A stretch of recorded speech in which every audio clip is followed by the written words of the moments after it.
¿ya?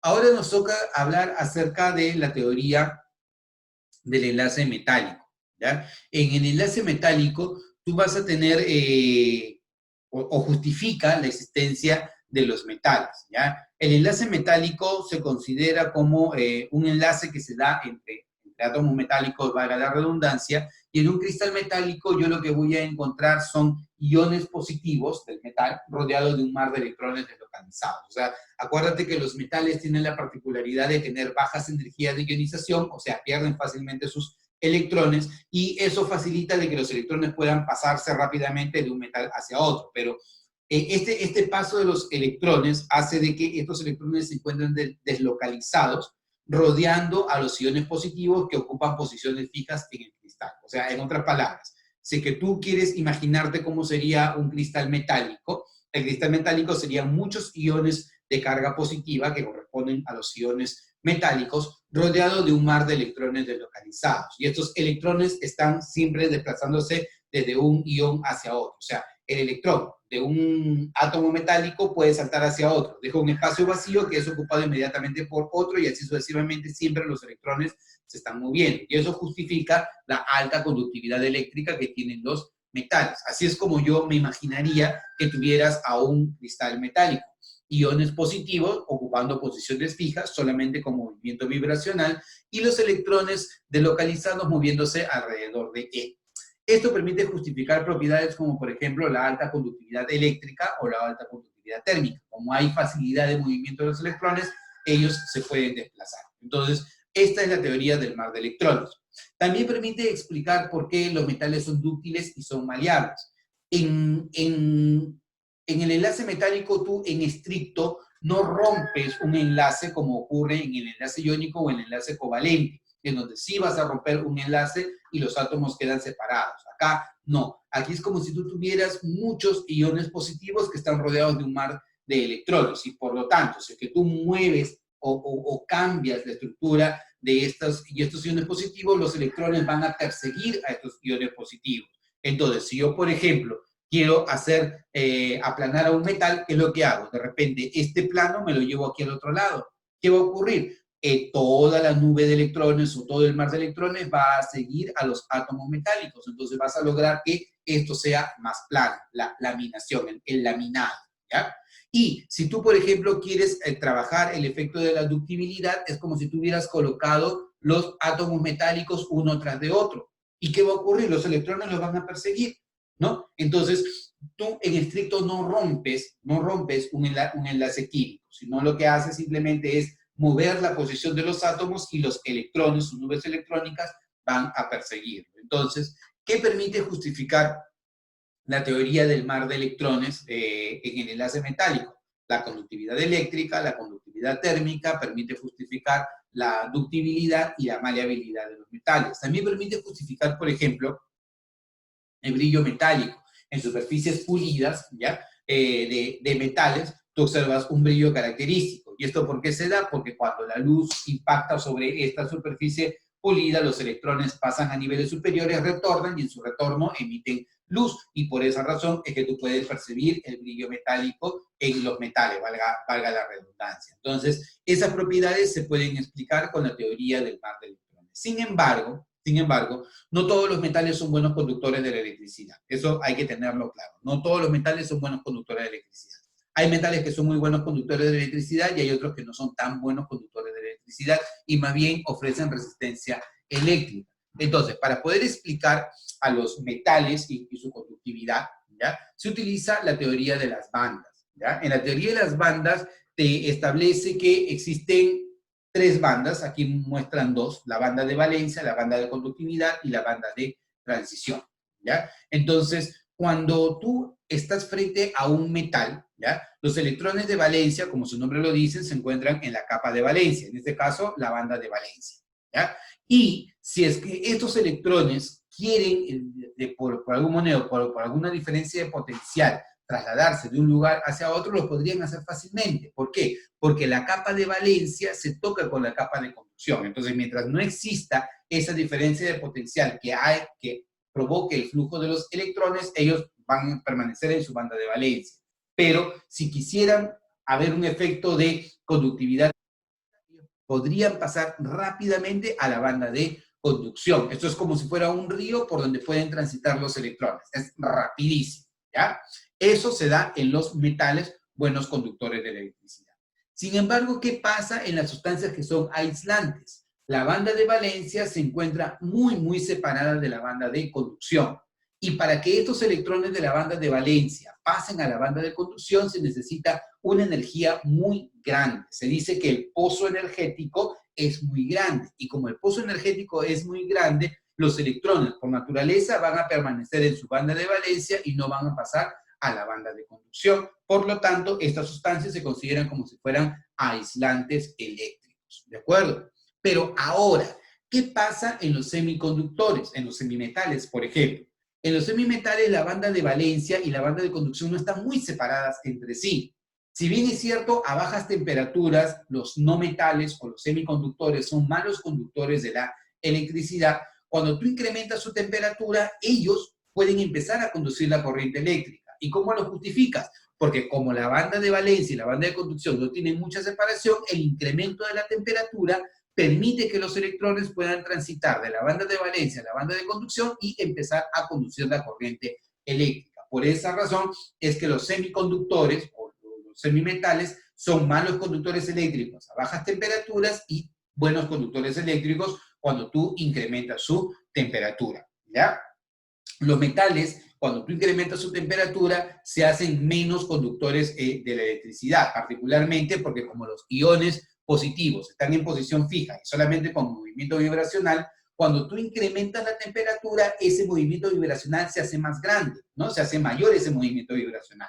Entonces, si los electrones tienen que trasladarse de un punto hacia otro, van a colisionar con mucha mayor frecuencia contra estos iones que están vibrando. Entonces, el efecto de la transición de la conductividad eléctrica se hace menos eficiente. Por eso los metales, con el incremento de la temperatura, se vuelven malos conductores de la electricidad, al punto que pueden volverse aislantes. Y más bien por el contrario, cuando tú reduces la temperatura, llegas a un punto de transición superconductora, de tal manera que si tú bajas de ese punto hacia la temperatura de transición superconductora, el metal se vuelve un superconductor. ¿Y eso qué significa? Significa que puede transferir o puede conducir electricidad sin nada de resistencia eléctrica, ¿correcto? Entonces, esto de acá es importante entenderlo porque si lo entiendes puedes explicar por qué algunos elementos son buenos conductores, otros son malos conductores y otros son semiconductores de la electricidad,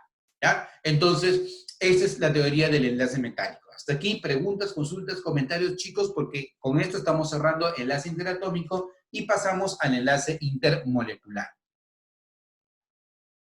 ¿Nada? ¿Todo bien?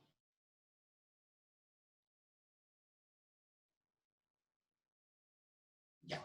Bueno, entonces, vamos ahora a trabajar el enlace intermolecular o las fuerzas intermoleculares, ¿ya? Cuando nosotros hablamos de las fuerzas intermoleculares, esta la vamos a dividir en dos grandes grupos, como les estaba comentando, ¿ya? El primer grupo va a ser las fuerzas de Van der Waals y el segundo grupo, el puente de hidrógeno. Dentro de las fuerzas de Van der Waals, nosotros vamos a encontrar a las fuerzas de London y el enlace dipolo-dipolo, ¿ya? Tanto el dipolo-dipolo como el puente de hidrógeno corresponden a moléculas polares a distancias muy cortas. Pero las fuerzas de London corresponden a moléculas polares o apolares. Pero las moléculas apolares lo único que tienen son fuerzas de London. Esto lo vamos a ir entendiendo poco a poco. Quiero darte el marco general para luego poder ingresar, abrir la puerta y entrar a cada uno de ellos, ¿ya? En el caso de las fuerzas de London, también son conocidas como las fuerzas de dispersión. En el caso del dipolo-dipolo, son conocidas como las fuerzas de Kiso. Las fuerzas del dipolo-dipolo actúan en moléculas polares a muy corta distancia, por ejemplo en los sólidos o por ejemplo en los líquidos. Por eso te decía que esto nosotros vamos a ampliarlo cuando ingresemos al tema de sólidos y líquidos. El enlace dipolo-dipolo se va a dar entre dipolos permanentes, o sea, dipolos existentes de las moléculas a distancias muy cortas y principalmente en la materia en estado condensado. Eso quiere decir sólidos y o líquidos, ¿ya? Y está presente solamente en moléculas que sean polares. El enlace puente de hidrógeno es un enlace particular, ¿ya? También del tipo dipolo-dipolo, pero muy intenso, que se da en moléculas principalmente de bajo peso molecular, en las cuales el hidrógeno está unido directamente al átomo de flúor, oxígeno o nitrógeno, el FON, ¿ya? Cuando el hidrógeno está unido directamente al FON de otra molécula, ¿ya? Tú hablas del enlace puente de hidrógeno. Es la interacción más intensa entre las fuerzas intermoleculares, ¿ya? Y explica ciertas particularidades del agua que lo veremos en su momento. Ahora, si nosotros nos vamos a las fuerzas de London, las fuerzas de London o fuerzas de dispersión están presentes en todo tipo de moléculas, polares o apolares. En cualquier tipo de molécula yo voy a encontrar, ya sea polares o apolares, fuerzas de London. Pero en moléculas polares solamente voy a tener dipolo-dipolo o puente de hidrógeno, nada más, ¿ya? Sin embargo, estas fuerzas de London van a explicarte algunas propiedades de las moléculas apolares que no pueden ser explicadas con el dipolo-dipolo ni con el puente de hidrógeno.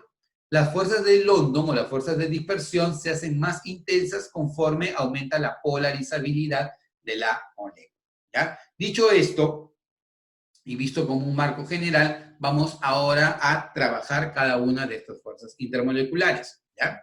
Primero, veamos la fuerza del dipolo-dipolo. La fuerza del dipolo-dipolo ocurre, como su nombre lo dice, por la interacción de dos dipolos permanentes, ¿ya? Cuando se interaccionan dos dipolos permanentes, se van a dar estas fuerzas, que tienen que ser una distancia muy corta.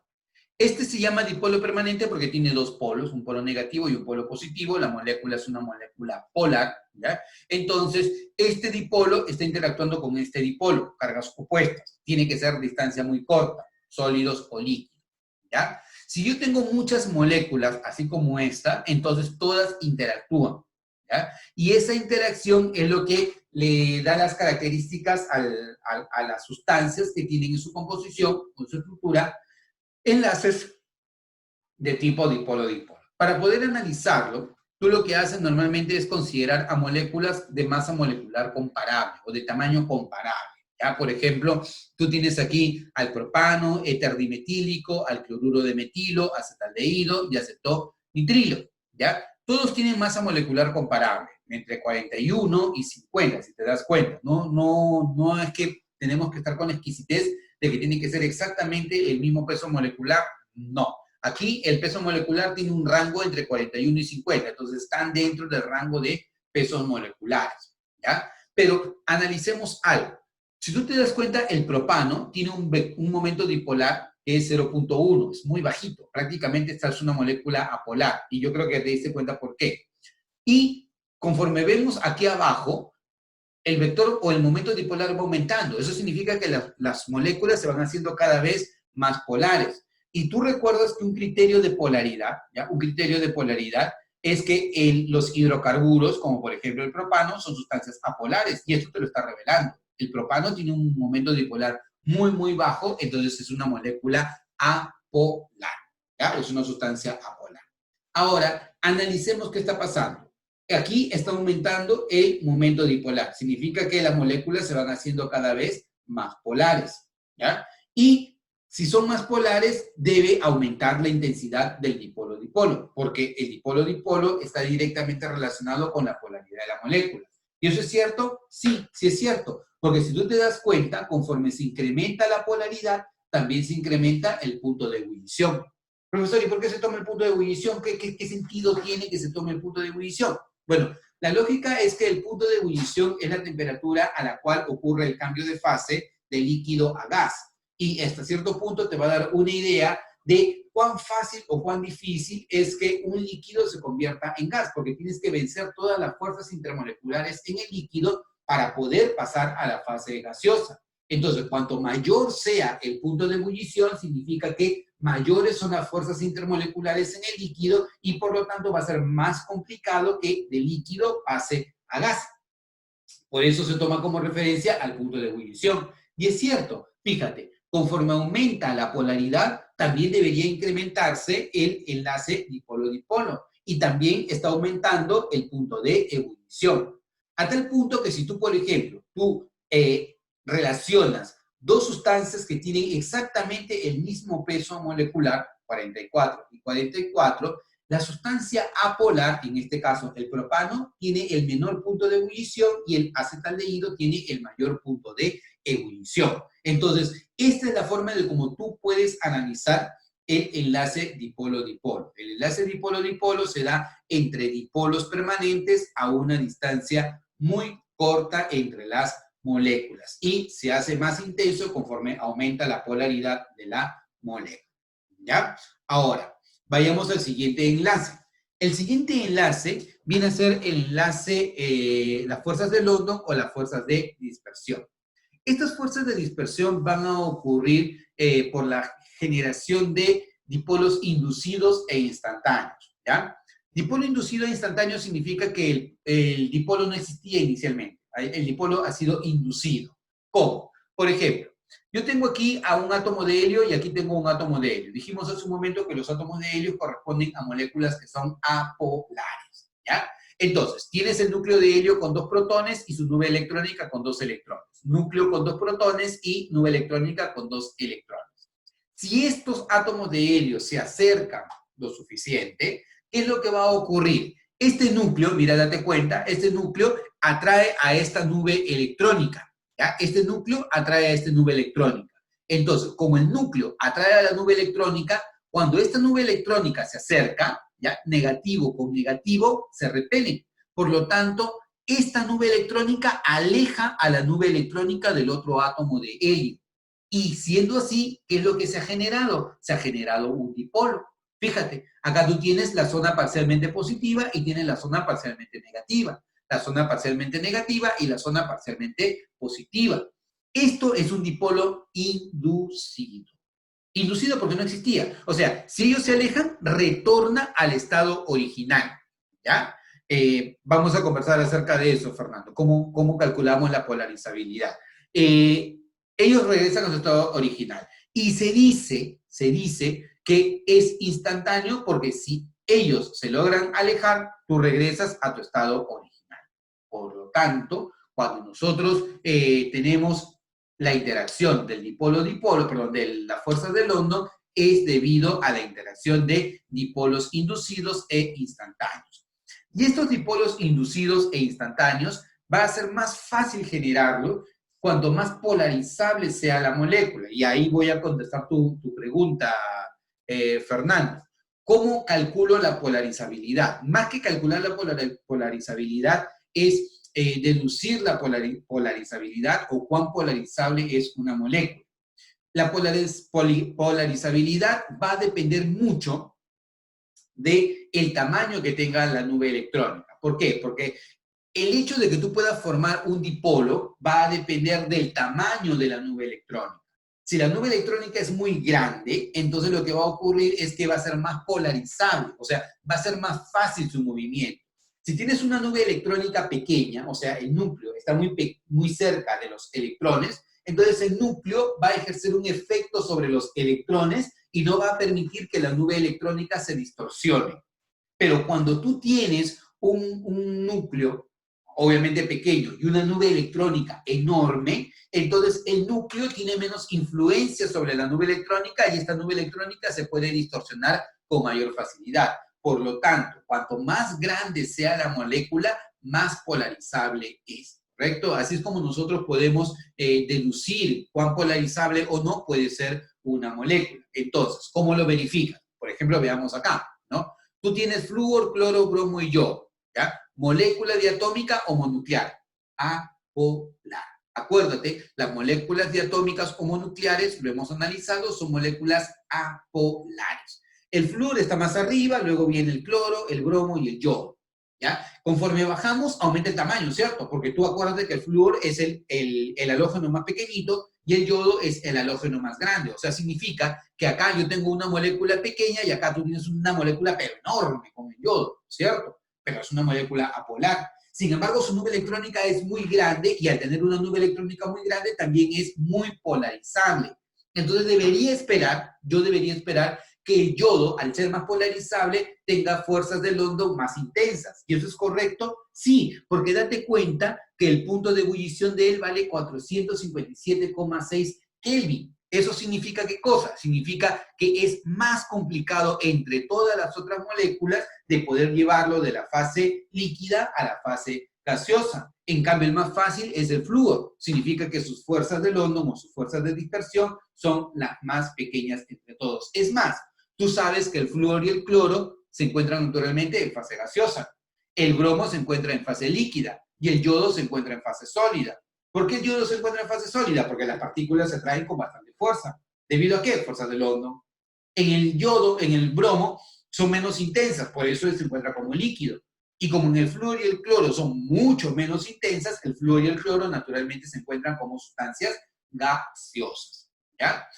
Veamos el caso de los gases nobles. Si tú ves a los gases nobles, ocurre exactamente la misma tendencia. Helio, neón, argón, criptón, xenón, ¿no? ¿Qué ves en ellos? Conforme tú vas bajando en la tabla periódica, aumenta el tamaño de la molécula. Y si aumenta el tamaño de la molécula, aumenta su polarizabilidad.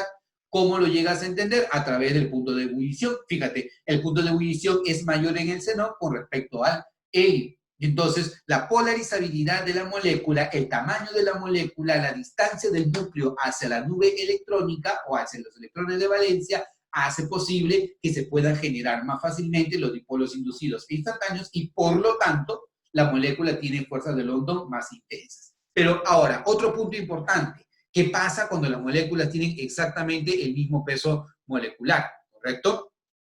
Y si tengo moléculas homonucleares, ¿cómo puedo diferenciar quién tiene mayor intensidad? Estas son moléculas homonucleares. Estas son moléculas homonucleares. Y tú tienes que analizar aquellas moléculas que sean similares entre sí. Por ejemplo, acá yo estoy analizando a todos los halógenos y acá yo estoy analizando a todos los gases nobles. No tendría lógica que tú vayas a analizar al cloro con el xenón o al yodo con el helio, no tiene lógica. Porque si bien es cierto, son sustancias apolares, no son similares entre sí. Te convendría hacer el análisis cuando son similares entre sí. ¿Ya? Me refiero a que no sean homonucleares. Si no son homonucleares, son polares. Y si son polares, ya no convendría trabajar con las fuerzas de London. En las fuerzas de London estamos básicamente analizando a moléculas que son apolares. Si son heteronucleares, entonces ya podrían tener un dipolo permanente y ya no hablaríamos de London, sino podríamos hablar del dipolo-dipolo o podríamos hablar del puente de hidrógeno. ¿Ya? Ahora, punto importante. Acá, por ejemplo, en estas dos moléculas, ¿qué es lo que pasa? Si tú analizas, acá tienes al N-pentano, si no lo visualizan bien, este es el N-pentano y este es el neopentano. ¿Ya? Pentano-pentano, ambos tienen 5 átomos de carbono en su estructura. Este es un hidrocarburo de 5 átomos de carbono. Y esto también es un hidrocarburo de 5 átomos de carbono. Pero la diferencia es que el N-pentano, los átomos de carbono están uno tras de otro, en fila, ¿ya? 5 átomos de carbono, o sea, la molécula es relativamente larga, ¿ya? Pero en el neopentano, tú tienes un carbono en el centro y los 4 átomos de carbono alrededor. O sea, tienes los 5 carbonos, pero como si estuvieran formando una cruz. A lo que quiero llegar es que si tú analizas acá a la molécula del N-pentano, la molécula es larga, y aquí, en el otro caso, en el neopentano, la molécula es una molécula más compacta, pero ambos tienen exactamente el mismo peso molecular. Ambos están formados por la misma cantidad de átomos. Sin embargo, el N-pentano tiene un punto de ebullición de 309.4 Kelvin, o sea, mayor, y él tiene un punto de ebullición de 282.7 Kelvin, menor. ¿Y cómo se justifica eso? Eso se justifica porque las fuerzas de London también se hacen más intensas cuando incrementa el área de interacción. Si yo tengo aquí una línea y tengo aquí otra línea, fíjate, acá hay área de interacción. Entonces, ellos pueden interactuar fácilmente y al interactuar fácilmente se incrementan las fuerzas de London. Entonces, eso justifica que tenga mayor punto. En cambio, si tú tienes aquí a esta molécula del neopentano, que es más compacta y encima está más ramificada, ¿ya? Ahí el área de contacto disminuye. Por esa razón se hacen menos intensas las fuerzas de atracción entre ellas. Y eso se revela por el punto de ebullición más bajo. Regla práctica. Cuanto más ramificada sea la molécula, menores van a ser las fuerzas de London, siempre y cuando tengan fuerzas o siempre y cuando tengan masas moleculares comparables. ¿Ya? Entonces, esto es con respecto a las fuerzas de London. Ahora analicemos la última fuerza, que es la fuerza del puente de hidrógeno, ¿ya? En el puente de hidrógeno, ¿qué es lo que va a ocurrir? Recordemos, el dipolo-dipolo y el puente de hidrógeno es únicamente para moléculas polares, ¿ya? En cambio, en London, tú hablas para moléculas polares y para moléculas apolares, ¿ya? En el agua, ¿voy a encontrar fuerzas de London? Sí, voy a encontrar fuerzas de London, pero la fuerza representativa en el agua viene a ser el puente de hidrógeno, porque si yo voy a explicar las propiedades del agua, no se me va a ocurrir hacerlo con las fuerzas de dispersión, porque las fuerzas de dispersión no explican las. Yo para explicar al agua tengo que utilizar la fuerza de dispersión tengo que utilizar al puente de hidrógeno. Entonces, ¿cuándo voy a observar el puente de hidrógeno? Cuando el hidrógeno de una molécula, ¿ya?, actúa con el flúor, el oxígeno o el nitrógeno de otra molécula. Típicamente se va a dar entre moléculas que tengan el hidrógeno directamente unido al fondo, flúor, oxígeno o nitrógeno. Pero no es un enlace interno, sino es un enlace intermolecular. Por ejemplo, el hidrógeno de esta molécula de agua interactúa con el oxígeno de esta otra molécula de agua. El hidrógeno de esta molécula de amoníaco interactúa con el nitrógeno de esta otra molécula de amoníaco. El hidrógeno de esta molécula de agua interacciona con el nitrógeno de esta molécula de amoníaco. Es un puente que se establece entre el hidrógeno de una molécula y el flúor, oxígeno o nitrógeno de otra molécula. Y permite explicar, por ejemplo, propiedades anómalas para el agua, como el anormalmente alto punto de ebullición del agua. Por ejemplo, si nosotros analizamos aquí a los hidruros del 4A, todos típicamente son sustancias apolares. Entonces, tú acuérdate que conforme aumenta la masa molecular, también aumenta la polarizabilidad. Y al aumentar la polarizabilidad en sustancias apolares, debe aumentar el punto de ebullición. Y eso es cierto, fíjate, el punto de ebullición del metano es menor y el punto de ebullición de esta sustancia es mayor. Entonces, esto está en línea con lo que nosotros ya hemos visto en el enlace de London, la fuerza de dispersión de London. Entonces debería esperar que esa misma tendencia ocurra para los hidruros del grupo 6A, teluro, selenio, azufre, y el agua debería estar por acá. O sea, en otras palabras, si yo sigo esta línea de tendencia, el agua debería estar por acá y su punto de ebullición debería estar cerca a los 100 grados Celsius, a menos 100 grados Celsius en realidad. Entonces, ¿por qué razón está el salto enorme desde acá hasta acá? Eso ocurre, ¿por qué? Porque en el agua las moléculas interaccionan mediante enlace puente de hidrógeno. Y antes de que las moléculas de la fase líquida pasen a la fase gaseosa, yo debo romper ese enlace puente de hidrógeno y recién cuando lo consiga voy a lograr que el agua de la fase líquida pase a la fase gaseosa. Por eso el anormalmente alto punto de ebullición del agua, debido al enlace puente de hidrógeno, ¿de acuerdo? El enlace puente de hidrógeno también justifica algunas otras propiedades, como por ejemplo, cuando el agua se congela, se expande, y al expandirse, obviamente, incrementa su volumen sin cambiar su masa, disminuye su densidad. Eso hace que el hielo tenga menor densidad que el agua líquida. Entonces el hielo flota sobre el agua. ¿Y por qué el agua se expande? Porque cuando el agua se congela, cuando pasa de la fase líquida a la fase sólida, su estructura interna, su estructura cristalina, forma hexágonos. Y estos hexágonos dejan un espacio vacío en el centro y hace que el agua se expanda. Si tú tienes una botella con agua y la pones en el refrigerador, ten por seguro que esa botella con agua, si está al tope, va a terminar reventando. ¿Sí? ¿Por qué razón? Porque el agua se expande. Lo puedes ver de acá. Mira, tenías esta botella con agua y cuando congeló, ahora se expandió. Esta fuerza también permite explicar algunos otros fenómenos, como por ejemplo la tensión superficial del agua. ¿Por qué razón los insectos pueden caminar sobre el agua? Algunos insectos, porque puedes colocar una hoja de afeitar o un alfiler sobre el agua sin que éste se hunda. ¿Por qué razón? Porque el enlace puente de hidrógeno en la superficie del agua forma una capa que evita de que esto ocurra.